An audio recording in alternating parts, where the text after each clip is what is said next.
Hello बच्चों, let's read the question. Question says let S of t be the area of triangle OAB with O 0, 0, 0, A 2, 2, 1, B t, 1, t plus 1 and define f of x equal to integration 0 to x s of t whole square dt. The area of bounded by y equal to f of x axis between x equal to 0 and x equal to 6x. Option है 162, 567 by 2, 345 by 2 and 263. Solve करते हैं question को। इस question के लिए जो की concept है वो देख लेते हैं यहाँ से हम। की कॉन्सेप्ट में अगर हम बात करें तो अगर कोई ट्राइंगल हमारे पास इस तरह से है, यहाँ पर ए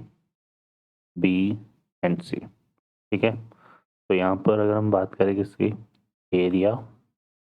of triangle A B C, तो ये हो जाएगा हमारे पास half of magnitude of A B vector cross A C vector, ठीक है। तो इसको हम यूज में लेंगे यहाँ पर। सॉल्व करते हैं क्वेश्चन को। अब इस क्वेश्चन में देखिए तो इसमें यहाँ पर देखिए ये ट्राइंगल दिया हुआ है ए ओ बी। हमें क्या ट्राइंगल दिया हुआ है यहाँ पे, ओ ए बी, ठीक है। ओ जिसके कोऑर्डिनेट है 0, 0, 0, ए जिसके कोऑर्डिनेट है 2, 2, 1 एंड यहाँ पर है हमारे पास बी जिसके कोऑर्डिनेट है टी, 1, टी प्लस 1, ठीक है। ये हमारे पास है। अब इसका area of triangle A O B अगर हम निकालना है तो उसके लिए एक तो हम क्या निकाल लेते हैं, ओ A vector. O A vector यहाँ से निकालें तो 2 माइनस 0 आएगा ये, तो 2 आई कैप, 2 माइनस 0 प्लस 2 जे कैप और 1 माइनस 0 प्लस के कैप, ये ओ ए वेक्टर हो जाएगा। ओ बी वेक्टर की बात करें तो ये आएगा T minus 0 T I cap, 1 minus 0 plus 1 minus 0 मतलब जे कैप हो गया, और टी प्लस 1 माइनस 0 मतलब टी प्लस 1 के कैप आ जाएगा, ठीक है। तो यहाँ से अगर हम बात करें area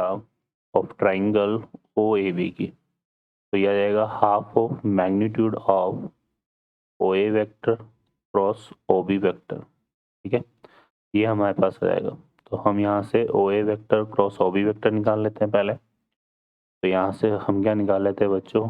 O A vector cross O B vector. तो ये हम क्रॉस प्रोडक्ट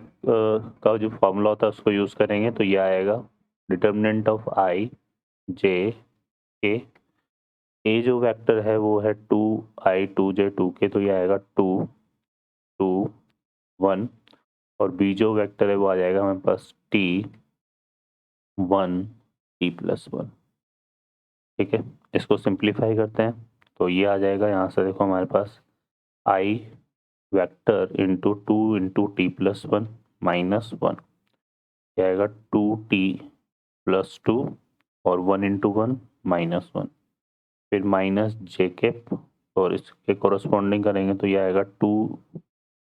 टी प्लस 2 और टी इंटू 1 माइनस टी, फिर आ जाएगा प्लस के कैप और इसके कोरस्पॉन्डिंग रो और कॉलम को ऐड करेंगे तो ये आएगा 2 माइनस 2t, ठीक है। तो यहाँ से अगर देखेंगे तो ये आ जाएगा आई कैप का कॉफिशिएंट बन रहा है हमारे पास 2t प्लस 1, 2 माइनस 1 तो 1 हो जाएगा तो 2t प्लस 1। जे कैप का कॉफिशिएंट बन रहा है t प्लस 2, तो माइनस जे कैप का कॉफिशिएंट बन गया हमारे पास t प्लस 2, और के कैप का जो कॉफिशिएंट है वो हो जाएगा, यहाँ से अगर देखेंगे तो के कैप का कॉफिशिएंट आ रहा है हमारे पास क्या, 2 या माइनस के कैप ले लेते हैं तो ये आएगा 2t माइनस 2, ठीक है। अब हमें क्या निकालना है यहाँ पे, magnitude of O A vector cross O B vector, तो ये आएगा अंडर रूट ऑफ, ये हो जाएगा 2t प्लस 1 का होल स्क्वायर और ये t प्लस 2 का होल स्क्वायर, और यहाँ पर आ जाएगा प्लस 2t माइनस 2 का होल स्क्वायर। इसको सॉल्व करते हैं तो देखिए हमारे पास क्या बनेगा, इसके होल स्क्वायर को ओपन करेंगे तो 4t स्क्वायर आएगा, इसके होल स्क्वायर को ओपन करेंगे तो t स्क्वायर आएगा, तो 5t स्क्वायर और ये 4t स्क्वायर, तो ये कितना हो गया 9t स्क्वायर। यहाँ पर आएगा 1 का स्क्वायर तो 1 हो जाएगा वो, यहाँ 2 का स्क्वायर आएगा तो 4 हो जाएगा, 1 और 4 5 हो जाएगा, और यहाँ पे भी प्लस 2 का स्क्वायर आएगा 4,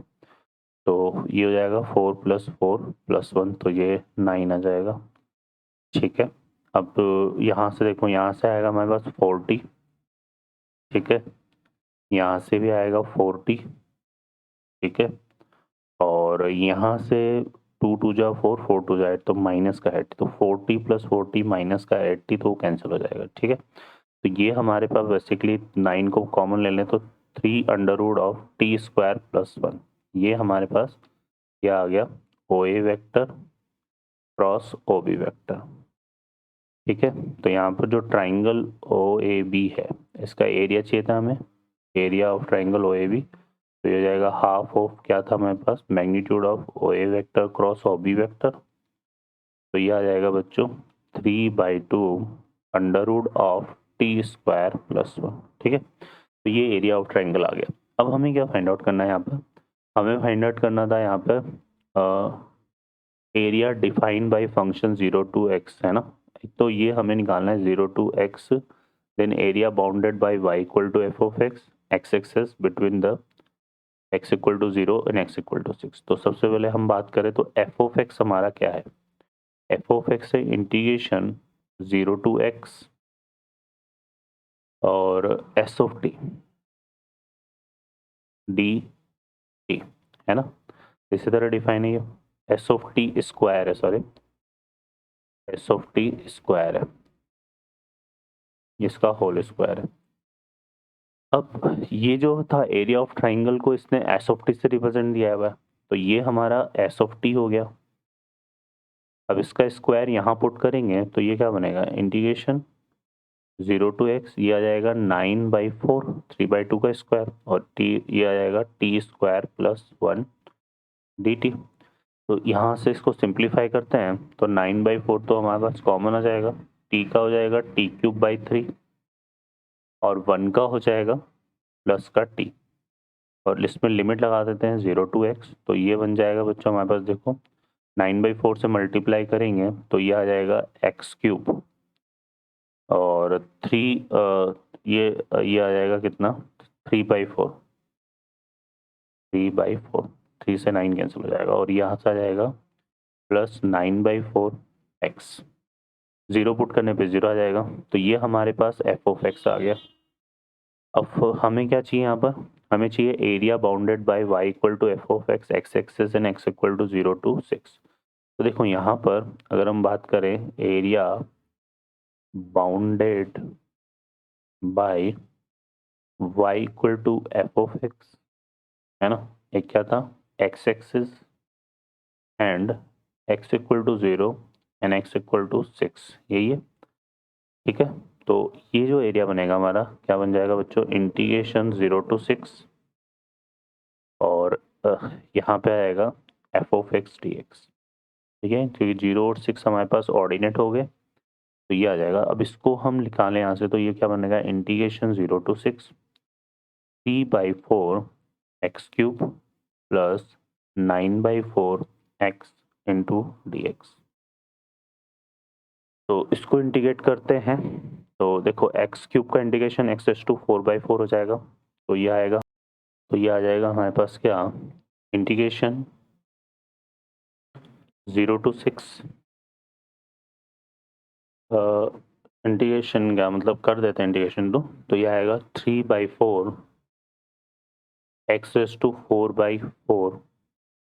और प्लस 9/4 x²/2, है ना, x का इंटीग्रेशन हो गया, और यहाँ लिमिट लगा देंगे 0 to 6, 0 पुट करेंगे तो 0 आना है, तो हमें 6 अपर लिमिट को ही पुट करना है केवल, तो यहाँ से आएगा 3/4, ये हो जाएगा 6⁴/4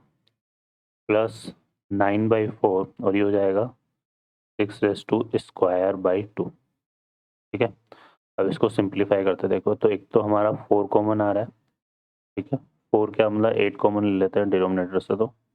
8 कॉमन आ रहा है, और ऊपर से जो है 3 और 9 में से 3 को कॉमन ले लें, और 6 की पावर 4 इसमें से 6 के स्क्वायर को कॉमन ले लेते हैं, तो रिमेनिंग अंदर कितना बचा,